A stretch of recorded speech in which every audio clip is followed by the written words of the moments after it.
Everybody, I'm here with the miserable liberal and Ron Placone. Hi, how are you? Hello. You can see the miserable, you can't see Ron. So listen, so the health care bill failed. The big thing that the Republicans wanted to do was repeal Obamacare. It was like, oh my God. And so they finally got control and they can't do it. They can't, so incompetent, they can't do that. I mean, God damn it. And now they're starting to point fingers. So here's the Washington Post ski. They say Donald Trump has given a lot of mixed messages about whom to blame on health care. So here's a little montage the Washington Post put together, but I edited it even further. So here's what the Republicans have been saying about the health care ever since the health care failed. Okay?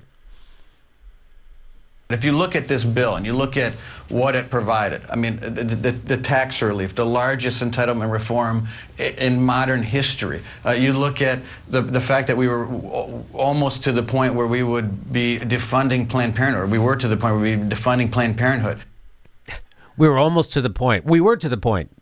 Which is it? Did you guys defund it? No. Well, then you weren't to the point.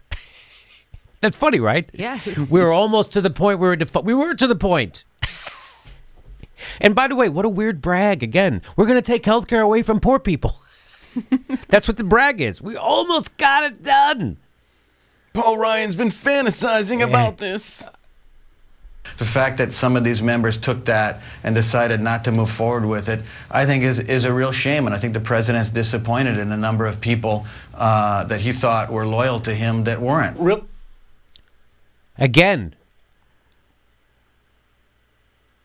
Congress people are supposed to be loyal to their constituents, the people who voted them in. Trump didn't vote them in. So that's weird. I thought that they would be loyal to him. He's not loyal to them. They don't do what he wants. He's going to call them out, blast them out of the water. So that's funny to hear them say that. I just want to point that out. He thought that they would be loyal to him. No, they're supposed to be loyal to their constituents, the people who voted them in. That's who they're supposed to be loyal to. You know, I want to point this out. I don't ever remember a time in history, and I could be wrong, where like a president just cries about something, blaming, like I thought you guys were my buddies, and you didn't get behind me on this. What a snowflake he is. Yep. Man, Trump. Very snowflakey. Here we go. It's incumbent upon those two groups, the conservatives and the moderates, to come together. By the way, this guy is the leader. He's the Freedom Caucus leader. He's that guy. It's incumbent upon those two groups, the conservatives and the moderates, to come together, hopefully in the coming days, to find some consensus, to present something to the president that certainly not only gets him 216 votes, but hopefully 235 votes. Yeah, but that's not happening.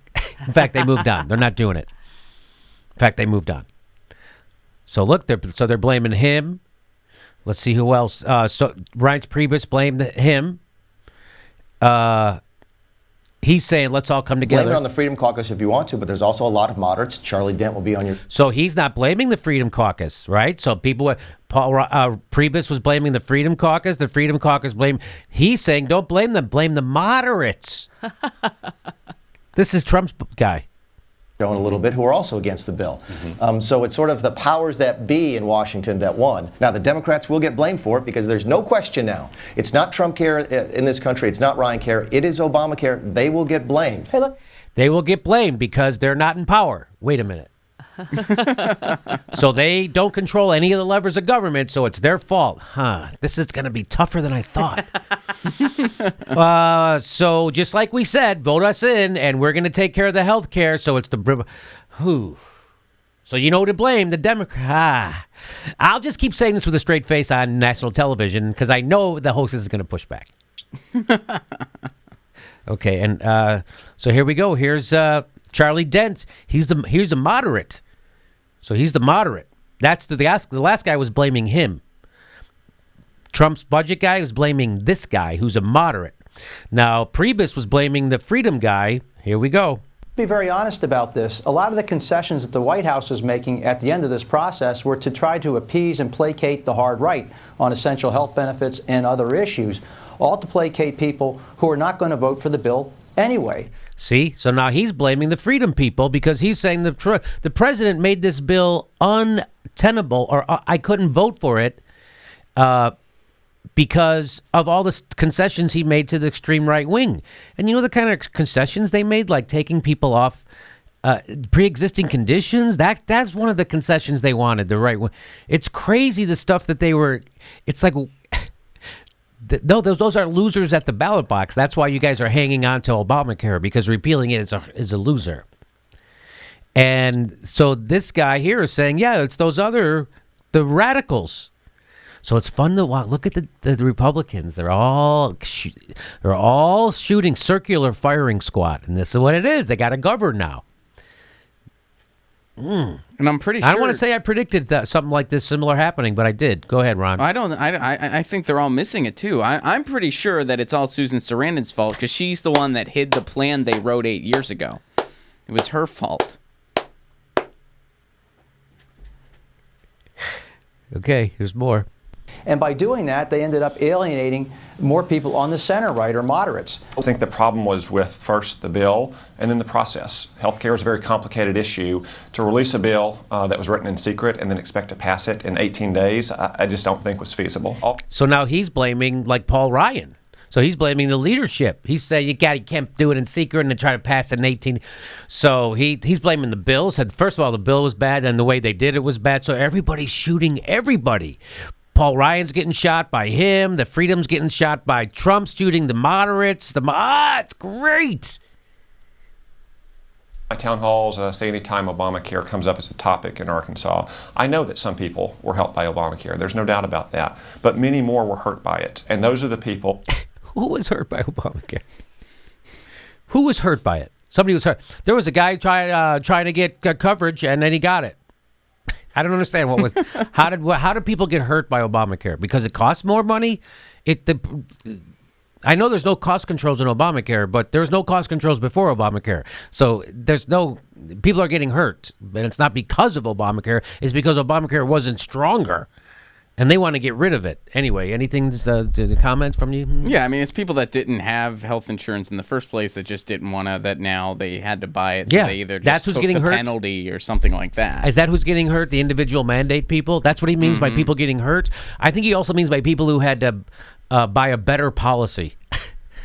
Anyway, so here's from Washington Post. It says, on Saturday night, Trump took to Twitter. So here's Trump blaming his own party, and he took to Twitter to urge people to watch Fox News host Jeanine Pirro, who subsequently proceeded on her show to tear into House Speaker Paul Ryan and demand that he resign. So Trump was tweeting that crap out, saying, watch that, and she did that. And then on Friday, as Republicans were pulling a bill they just couldn't build a coalition for, Trump didn't even mention his own party. Hey, we could have done this, he told the Washington Post Bob Costa as he announced that the Republicans had pulled the bill, but we couldn't get one Democrat vote, not one.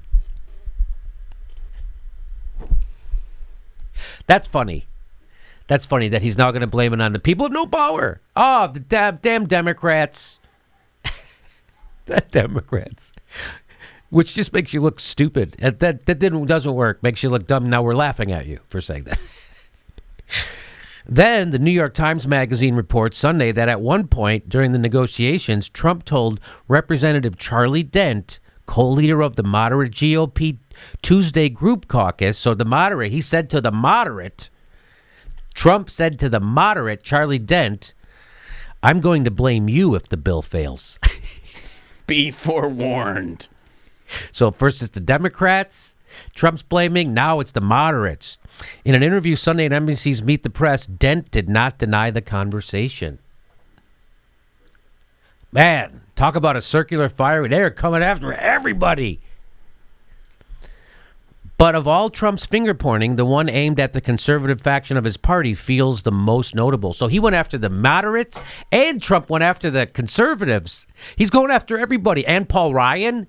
So Trump just attacks everybody in his own party.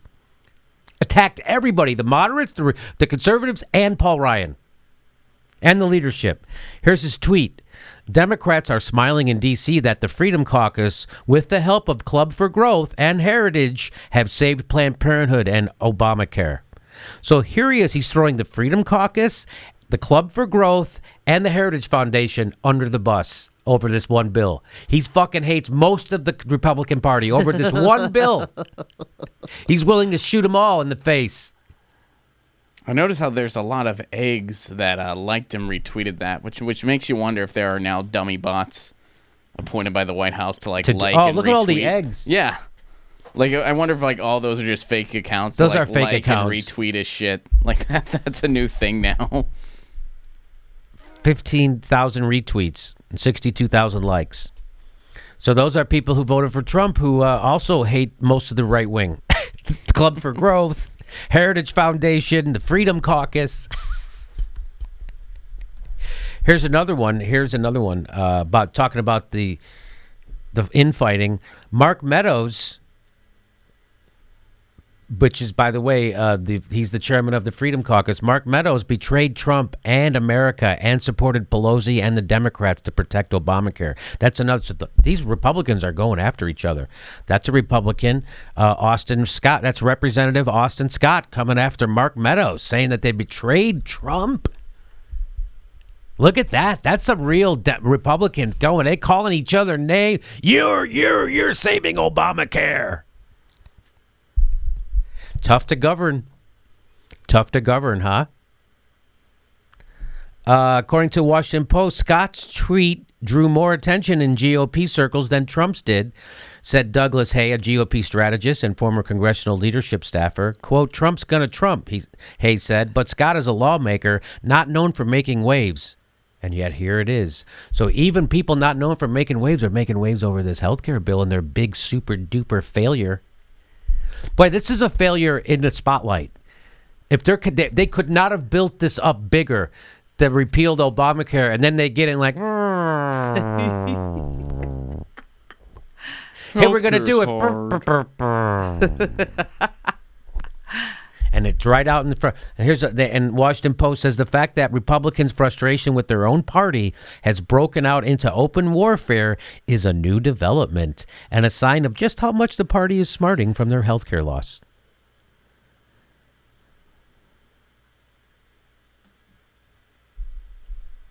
Their inability to pass healthcare legislation, despite having control of both chambers of Congress and the White House, marks a stunning failure of the GOP's ability to show it can govern after 8 years of not controlling all levels of power. There you go. So the first big thing, a stunning failure to the point where Trump attacks every faction of his own goddamn party and the leadership.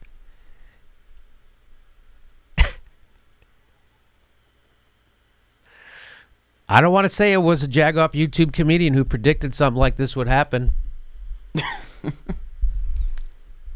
That it will be much harder for them to govern than anybody thought, and that we could resist them. Except the Democrats in power have to be pushed to resist. So this was grassrootsies. That's what did this, grassroots. And then if they are going to filibuster Gorsuch, that's because of the grassroots have been screaming at the top of their lungs about it. They were okay with Trump's pick. They were okay. So all the reasons. So we'll see what happens. But it's good to see that they are having trouble implementing their right-wing agenda.